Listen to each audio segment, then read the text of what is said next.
Hello, I am Joel McLeod, and welcome to the 905er. Earlier this summer, we did an episode on Burlington's Sound of Music Festival's troubles. The free Waterfront Music Festival is a generational fixture in Burlington and the 905, attracting Canadian talent on their cusp of making it big. It is unique in that it is a 4-day format that attracts a variety of genres and talents. Big name acts like the Trues and the Arkells have all graced the stages of the festival. Millions of people have attended throughout the years, bringing in an equal amounts of dollars of revenue into the downtown core on Father's Day weekend each year of its existence. However, since COVID, the costs of producing this festival have risen, and sponsorships and funding have failed to keep up. As we reported then, the situation has become so dire that this year, 2025, may have been the last year of the festival. To compound the matter further, the festival recently petitioned the City of Burlington for funding and to re-examine their financial relationship. City Council refused, propelling the festival into further uncertainty. Parallel to that decision, the city has also put out questionnaires to the public to inquire an invitation of a new musical fest organizer to take the helm for 2026. What was the reasoning behind these decisions? What is the future of the festival? And is the city willing to let this festival end after 40 years of being part of Burlington's life? To answer these questions and others regarding this story, I have invited to the podcast a previous guest, Ward 2 Councillor Lisa Kearns. Lisa is the councillor representing the neighborhood where the festival is held. She is also previously a board member of the festival, however, has stepped down to avoid conflicts of interest in the matter going forward. She joins me today. Okay, thank you, Lisa Kearns, Ward 2 Councillor for the City of Burlington, for coming on today to talk about what's an institution here in Burlington, or maybe will be what in past tense going forward, but the Sound of Music Festival and the city's perspective on refusing to grant the funding request that they were petitioning the city for. So, Councillor Kearns, thank you for coming back onto the 905er. Glad to be here. Thanks for having me on this really exciting Blue Jays night. Yeah, this is going to be a short one, folks, because Lisa and I both have to catch Game 5. Yeah, very important priorities are happening right now. Okay. We'll get to the point. But so the City of Burlington decided not to grant the sizable funding request that the festival is coming to you to petition you for. Can you take us through the City Council's rationale on not granting that request? Yeah, first, why don't we take an opportunity to clarify some of that sizable funding request. So certainly there was a $200,000 loan. There was the normal $150 that comes in with the budget every year. It's going to be in the 2026 budget for a festival that is music-based on the lake, depending on how the outcome of this current expression turns out. But really what had happened was the Sound of Music was asked by city staff, come back to us. We need to see what you're going to be doing for the next year, 2026. We recognize there's been some significant funding pressures, sponsorships, etc., have been well below target. We all know that we're in a fairly significant economic downturn, and some of those big corporations and big sponsors maybe saw some of those restraints early on in the summer. So those targets didn't get met, and we're not alone. Sound of Music. Other organizations have been struggling to meet their sponsorship or fundraising targets all across the landscape. So the city said, come to us with your best ideas, your best offer. What do you need to be supported? And so basically Sound of Music swung for the fences and said, to be really comfortable, here's what we need. And that was forgiveness of past loans. We could have worked out a bit of a longer term payment plan. That's not an anomaly to other organizations that have used that type of a structure with the city. And then here's what would be needed to get 2026 on really good, solid economic footing. Of course, anything could be returned if it was shored up by those sponsorship dollars or other upper level federal and provincial government funding. But to be really comfortable moving into 2026, the board was asked, bring me your best ideas, your dream scenario, and let us entertain that. And unfortunately, there wasn't a lot of back and forth. It was just a number that's been caught up at $750,000 in sort of the news cycle because it hits in a time of difficult financials for many people, businesses, corporations, and municipalities. It looks like it's a huge number that doesn't have that return of value when really it was past forgiveness and then, optimal, no change to the festival. So as we've heard through delegations, through conversations, through online, reconfiguring the festival is an option too. So there's dialogue about should this be a paid fee, an entry nominal, of course, we want to keep it accessible to everybody, or could the footprint change? So in the absence of doing all of those modifications to the festival, recognizing, of course, if you charge a head cover or an entry fee, you automatically lose that funding from the municipality because in order to be funded by the municipality, it has to be accessible to anybody and everybody at no charge. So the business case there really is, do you charge the fee and get some greater financial sustainability, or do you keep what you have in hand, which is that municipal funding and a municipal partner? And that conversation, I think, was what didn't really get a good chance to unfold. Well, let's maybe dive into that hypothetical. The trade-off. I see that the case is okay. What $5-10 a head you paid for entry into the gate. For listeners, there's another festival at the end of the summer, a Rib Fest, that they've switched into that model where I think it's now $5.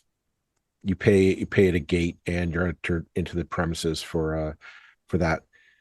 But as you said, that cuts off any municipal funding. I don't know if it cut off any other provincial or federal funding, because I mean you're basically turning into almost a paid festival, like a paid event. Like what's I don't understand what would stop somebody from saying, okay, fine, $5, $10, let's just have it a ticketed event, $50 a head. You buy tickets on Ticketmaster, and you're in to watch the show in the waterfront. Is that on the table? Is that we're seeing that the festival could take?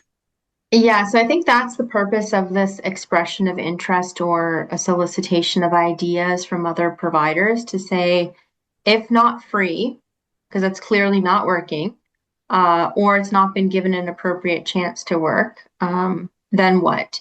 And the other side of the coin that I think is really important to talk about is, first of all, Sound of Music and Ribfest are two absolutely completely different entities. I know they've been coalesced quite a bit in this conversation, but one has paying vendors, the Rivers, and a cover charge. The other is free and pays the talent. So two completely polar opposite events, but also both anchored in that excitement down by the lake and bringing our community closer together. So really great there, but two totally different business models. Both are not for profit, so that's important to note as well.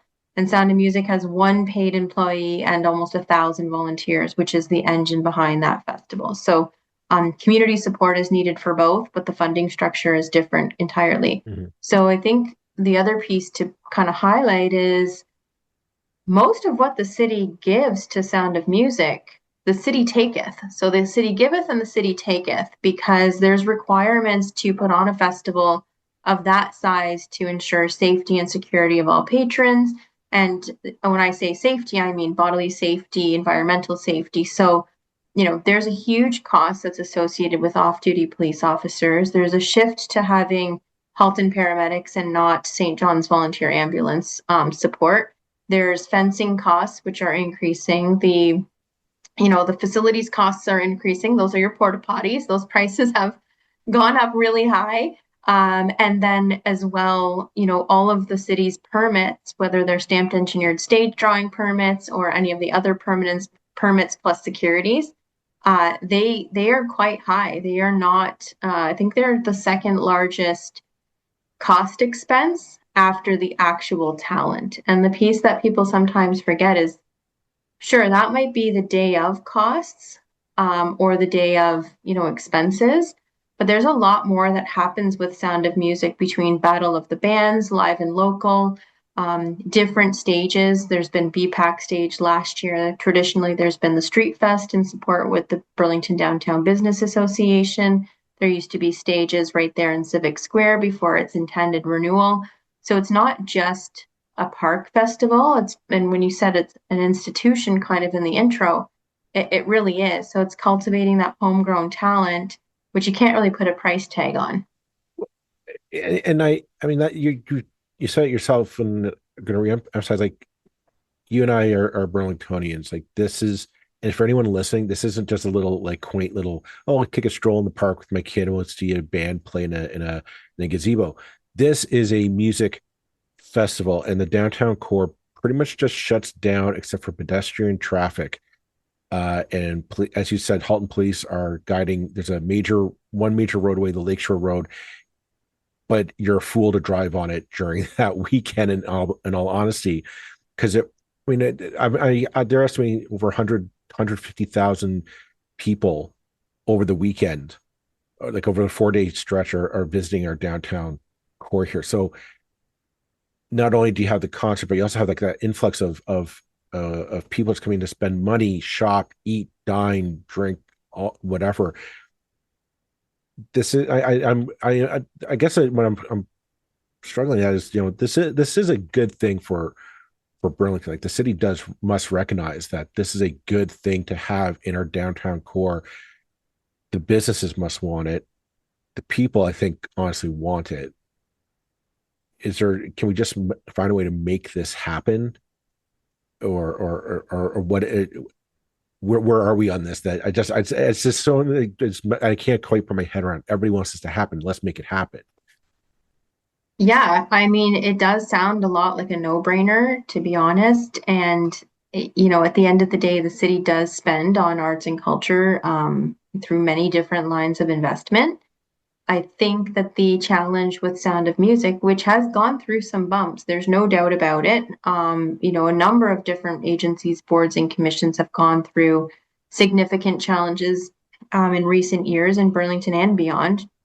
And those are part of the cost of doing business. So, certainly challenges, but when you get first hit by COVID and that COVID recovery piece from such a large outdoor festival, and then this particular year that just passed was significant challenges with the tariffs. So there was a Canadian only lineup, which made maybe a change of interest, maybe more patriotic, maybe more, people wanted to see a different genre or different names that, maybe not be as known. And that's a difficult symptom of the Canadian music scene, right? You want to create more space for that exposure to get that hometown pride going.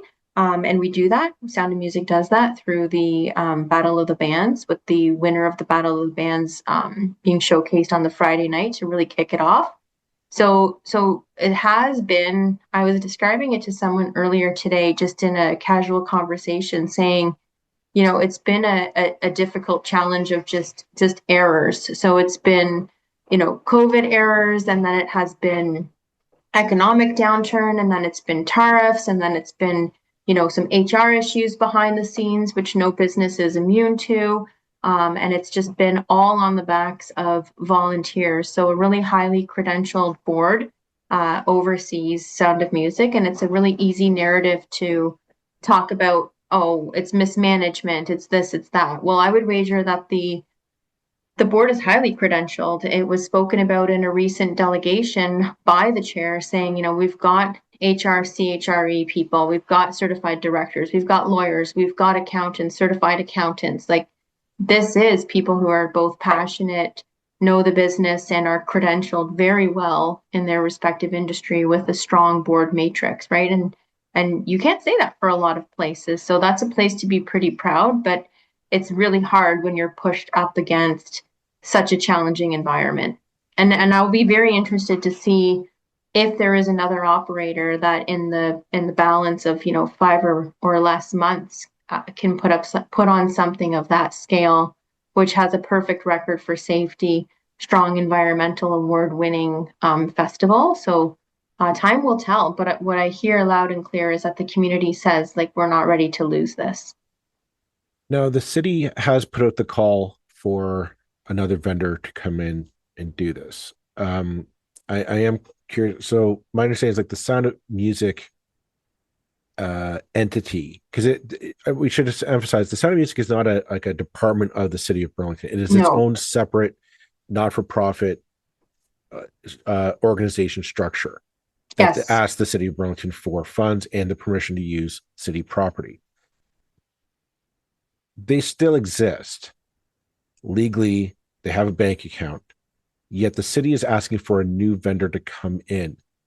What is it that the city is exactly looking here? What is it that they're hoping to find here?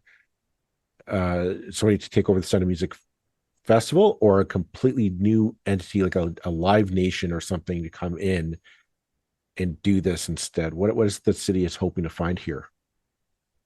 Well, I think the city is trying to find a crystal ball, first of all, because the community had an opportunity to talk about some of their values. And so with those values shifting, saying that they would be more apt to pay a nominal fee to keep it going, versus sort of the previous mandate, which was free festival. So yes, certainly there's a sentiment across council to keep it free. But if the community survey is saying we're okay with a nominal fee, if that's going to be nominal fee or nothing, if those are the two choices, well, we'd obligingly share some of that generosity to keep the festival as we know it going. What the city's hoping to find, I think the dialogue coming out of the city administration, those who voted for this, I voted for it at council, and I did not vote in support at committee. And the reason procedurally I voted on it at council in the affirmative, in a yes, is because if I want to do a reconsideration vote and have this vote taken again, you have to be in the agreement side. So you can't be sour grapes and said, I said no, and I want to try to do another no. But I made that sentiment pretty clear. So hopefully that's a path to walk it back if we don't have a viable other operator. But I guess the city is waiting to see. They said that they have had some conversations, preliminary conversations, and they're going to formalize it a bit more. It'll come before council when those, new operators have made themselves known and have put something together. So we'll have to wait and see. But the values of the community is definitely that it's a music-based festival. Would like it to be free, but would be open to paying a small nominal fee, which completely changes the funding request that Sound of Music put in the first place to cause this chain of events to happen on the city's direction. And then it would be, that it's local music on our beautiful waterfront. There's a lot of wheels in motion then on this. There's a lot of ways that this could derail. How committed is the city to ensuring that people want this? Is something that's been going on for, I want to say, almost 40 years, 40 years, thereabouts. If the listeners have me corrected, please do so. But like generations have been going to this thing. If Yeah. it's like, is the city willing to walk away and say, well, we give it our best shot, or will something take place on the waterfront come hell or high water? Well, that's a good question. So what I saw working the gate, so to speak. So I am on the board. I have resigned from the board, so I'm no longer a Sound of Music Board of Directors member. I resigned a couple weeks ago, I think. That allows me to be unencumbered in order to vote for whatever the city brings forward from this expression of interest. So I've removed any conflict of interest from my roles. And we have to see. I mean, you've got a city budget of 300 plus $1 million operational and capital. You've got a 5.8% city tax increase portion getting tabled right now. And you're telling me we can't figure out a way to make something so beloved work, or, sit down and change some of the inputs and the outputs. There's lots of ideas, but how, without a willing partner, do you actually build out that business case that makes sense? There's lots of things. Do you take one day off? Does it one main stage versus the two stages, the west stage and the east stage? Do you cut the Could you cut the parade? The city had to shore up on the parade because Sound of Music this year just said we can't afford a parade. So they said, okay, fine, we can't not have a parade. There's more things that go to this long-standing event that's evolved. It's ebbed and flowed over the years. But the reality is the people keep coming. They keep coming. And I saw with my own eyes the next generation coming through those gates and walking towards the pier and the lit up waterfront and the stage and the sounds. And pretty much every single teenager in Burlington must have been down there safely. We're without incident again this past year. So you have those tens of thousands of people across 4 days, and you're without incident of violence, of the worst thing that happened this year. I think a generator on one of the paramedics things caught fire and the fire department was right beside them. So in a comedy of emergency, that was the worst thing that happened. So we're really putting on something, and I say we pretty loosely. I feel it in my soul and in my bones and in my heart, of course. Been on the board for quite a few years and have been going, since 2011, every single year since we moved here to Burlington, but, came as a kid. It's special. You can't just bottle that up and shake it out somewhere else, I don't think, or you can't hand that over like a baton. I think it's really something that it's in the fabric of our great city, and it sits right there on the waterfront. It is one of those things that you mentioned it. It was one of those things that I didn't think about, but it is the safety factor. It's kind of overlooked, but if you go, if you go on Netflix, you can watch like documentaries on Woodstock '99, which I'm sure you're old enough to remember that catastrophe. And you hear about these festivals that just turn into debauchery of just violence and nonsense, but it is still like it's a very family friendly event that attracts like good talent. Like it's not Yeah. and it is very unique. I don't think I've ever heard of anything like it that you don't have to pay to attend, but you still get you get a ticketed concert experience out of it.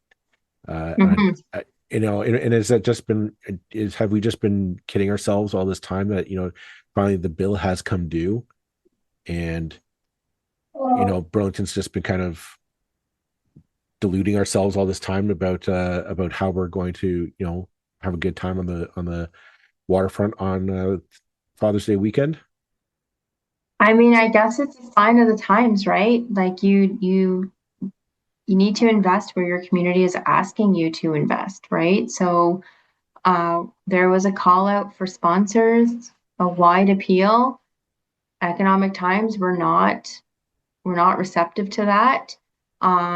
Maybe even city support made that a nervous investment for corporate sponsors who are under even more scrutiny on their end right now. What are we getting? What's our exposure? We're very grateful to the sponsors that came forward and the partnerships that were created in the last few years, for sure, because coming out of COVID was really difficult for those sponsors too. But at the end of the day, I mean, it's still beloved. Like you can see it on you can hear it in coffee shops, you can see it on the social medias. It is beloved, and it might have warts and bumps and bruises, and it might not be perfect, and it might change in ways that people do and don't want it.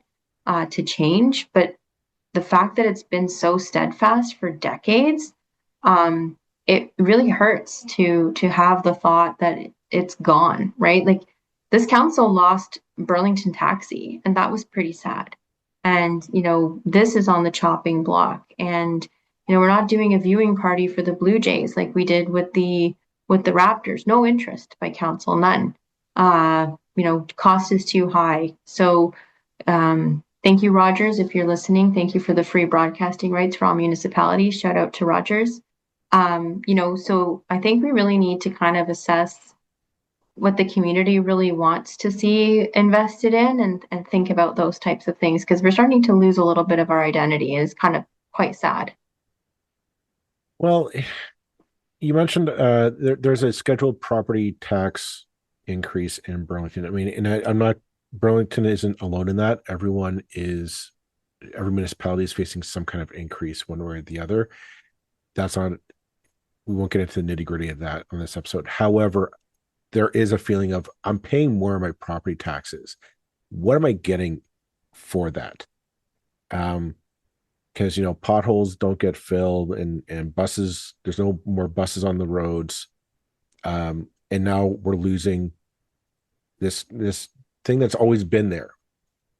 And the average Joe taxpayer, Jane taxpayer, is sitting there going, what am I getting? You want more money from me, but I'm getting less in return. As the elected official on city council, what do you have to say to that person? You're saying where are my tax dollars going? I just say, it's interesting to be so selective around when you really want to exercise this fiscal prudency and this showboating of financial sustainability and all these requirements and returns from one particular festival, when that same scrutiny, I don't believe, is as applied heartily across, every single dollar that the city has carriage over. And, I get that Sound of Music has had a few difficult years. I highlighted in council chambers while one of the delegates from Burlington Performing Arts Center was delegating, saying, you missed your sponsorship target in your 2024 financial reports by half. You had a sponsorship target and you missed it by half, but you had a cushion. Sound of Music doesn't. So when it comes to things like that, I think there's an equity of scrutiny piece that needs to really be conversed about. And I think that our community is starting to lose faith in us, to be totally honest. The preliminary results from our community engagement survey that comes out every 2 years has that community engagement piece pretty low. I don't want to quote anything. Maybe we have a follow-up podcast.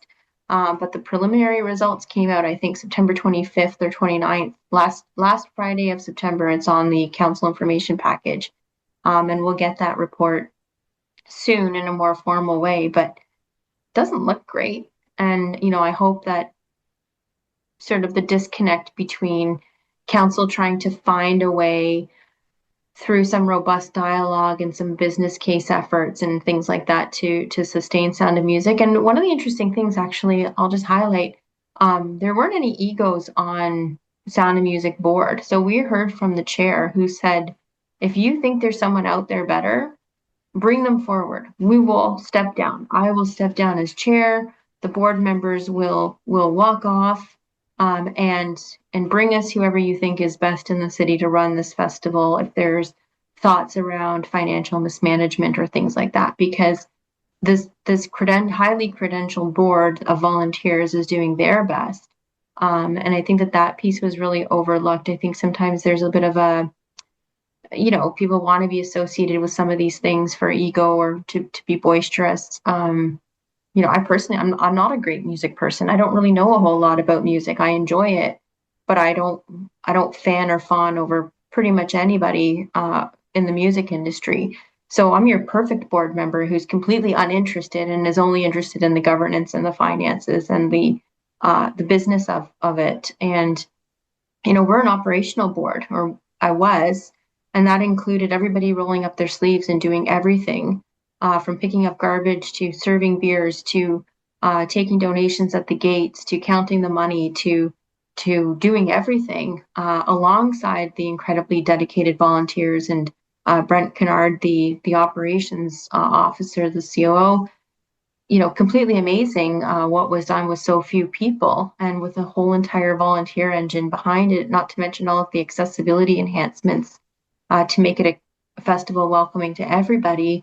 It just, at the end of the day, it just feels really deflating because if the story is, if not them, then who? Well, the sponsors didn't come forward. No one's banging down the door to be board members when the board says, hey, you can have these seats. If you think you can do a better job, the seat is yours. So where does that leave us in terms of balancing the two sides where there's challenges and people's huge efforts up against what the community is saying? Like, we love this festival. It's been, a core memory of mine for life. Like, we heard the same kind of comments when Emma is closed, right? Like, when people lose Hmm. something in Burlington, that hurts their hearts. They're vocal about it, and it's really Well, challenging to feel part of that responsibility. well, I guess you mentioned Emma's when again for our listeners, was a waterfront watering hole that many a high schooler snuck into. Uh, Not me, of course, uh, but we all Many had people mem. had many beautiful milestones that they shared Of course, when. of course. I had my wedding party in the room there.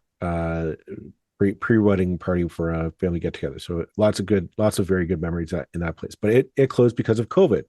Uh, and which kind of brings me to this point, which is it seems like COVID hasn't really been over. Like I know the pandemic is officially done, but we're still dealing with this loss. And ever since that, those 2 or 3 years of just change, we've been losing stuff. Like we've lost how much we lose like favorite restaurants and favorite places to go. Um, now we're on the cusp of losing this, and it sometimes I'm just wondering like when does the loss kind of stop for a community? Because my question is like what makes a city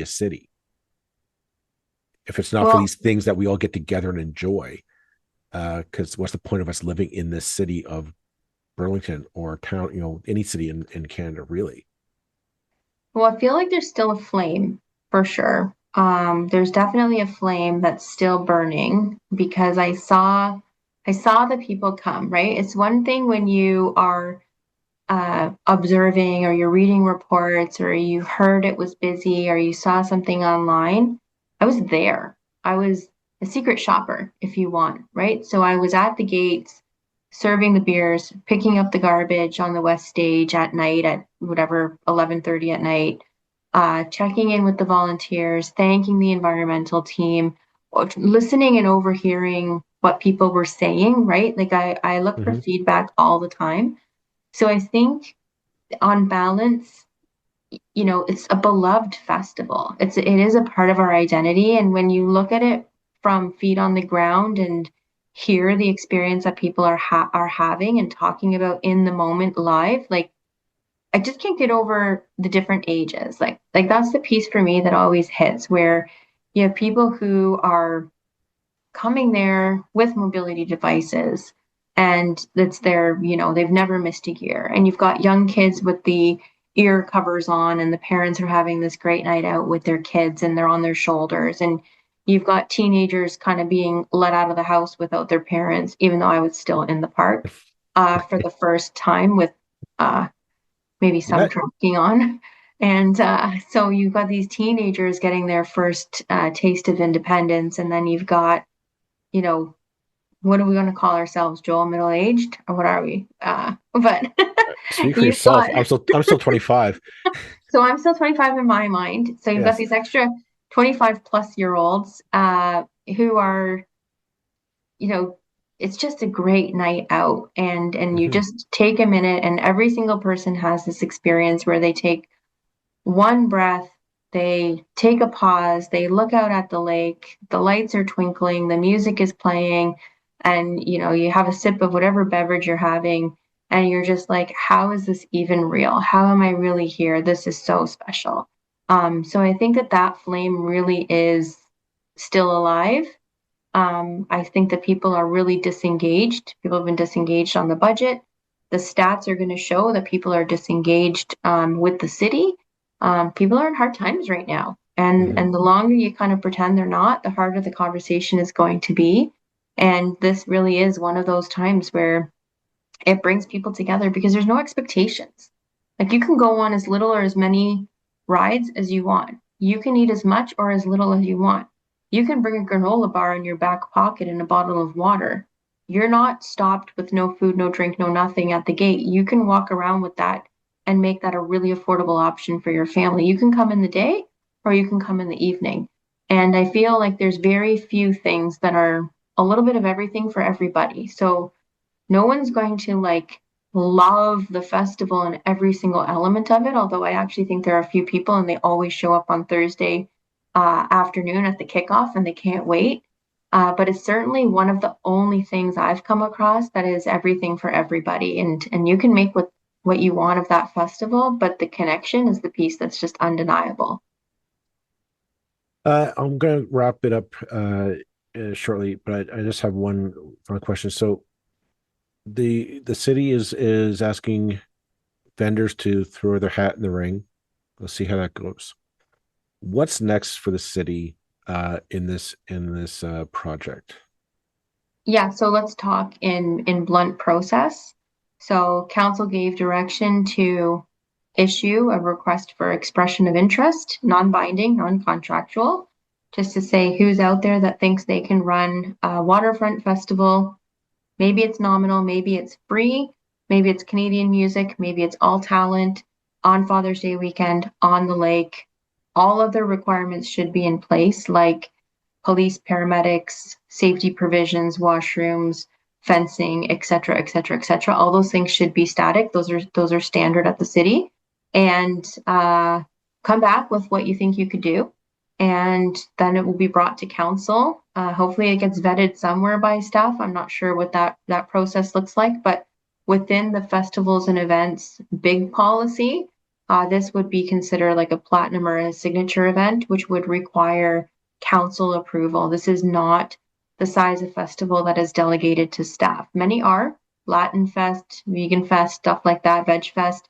Many are delegated to staff. We can't look at it at the council chambers all the time, but this one will absolutely be a decision of council of who will be awarded the opportunity to do a waterfront music festival, what conditions, and what investment. So $150,000 is still in the budget for 2026 under that recreation community culture envelope. So that money will go to somebody, but I don't know how a festival will happen when that 150, like I told you earlier, it's pretty much gobbled up by the logistics. Before you even play a single note, that money is gone. Logistics, safety, infrastructure, washrooms, stuff like that.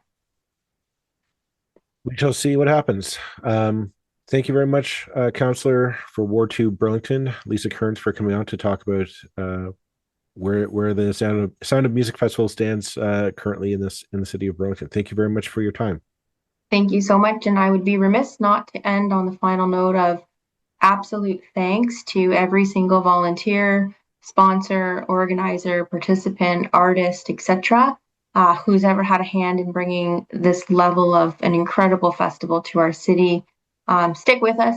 I hope that we have a really positive outcome, and your big efforts have never gone unnoticed. So thank you to all you folks.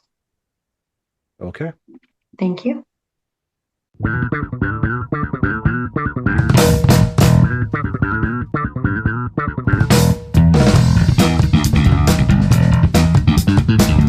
That's it for this episode of the 905er. Thank you for listening. As always, you can send us your feedback, thoughts, and concerns or ideas for future episodes to our email, info@905er.ca. We'd love to hear from you. You can help us keep the 905er going by financially supporting us through Patreon as well as PayPal. Visit us at 905er.ca and click on the support tab. As well, links are in the show notes for your convenience. Lastly, you can find us on social media. Search for _905er on Facebook, Twitter, Instagram, and LinkedIn. So long for now. See you next time.